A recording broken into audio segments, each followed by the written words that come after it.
কালই বিয়ে করছেন জেফার ও রাফসান।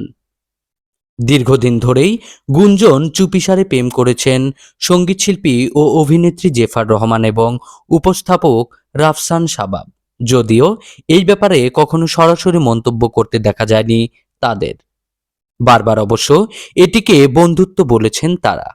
এরই মধ্যে জানা গেল, অন্তরালে থাকা সেই প্রেমকে এবার পরিণয়ে রূপ দিতে যাচ্ছেন এই দুই তারকা। বুধবার 14ই জানুয়ারি বিয়ের পিঁড়িতে বসতে যাচ্ছেন জেফার ও রাফসান। সূত্রের বরাতে জানা গিয়েছে, বিয়ের ব্যাপারে সপ্তাহখানেক ধরেই পরিকল্পনা চলছে। বুধবার রাজধানীর নিকটস্থ আমিনবাজারের একটি রিসোর্টে বিয়ের আনুষ্ঠানিকতা সম্পূর্ণ হবে। এরপরই বিষয়টি আনুষ্ঠানিকভাবে সামনে আনবেন তারা। জেফার ও রাফসানের মধ্যেকার বন্ধুত্ব বেশ দীর্ঘদিনের। বন্ধুত্ব থেকেই পরস্পর জানাশোনা, আর সেখান থেকেই এই বিয়ের সিদ্ধান্ত। তবে তাদের মধ্যেকার প্রেমের গুঞ্জন শুরু হয় বছর খানেক আগে।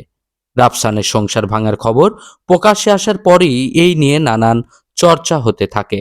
এরপর বিভিন্ন সময় দেশ ও দেশের বাইরে একসঙ্গে ঘুরতে দেখা গিয়েছে তাদের। এর আগে 2023 সালের শেষ দিকে চিকিৎসক সানিয়া সুলতানা এশার সঙ্গে 3 বছরের দাম্পত্য জীবনের ইতি টানেন রাফসান। তখন তিনি বিচ্ছেদের কথা জানলেও তার স্ত্রী সানিয়া সুলতানা এশা জানিয়েছিলেন বিচ্ছেদ চাননি তিনি। আর তখনই রাফসানের সঙ্গে জেফারের মধ্যকার সম্পর্কের গুঞ্জন শুরু হয়।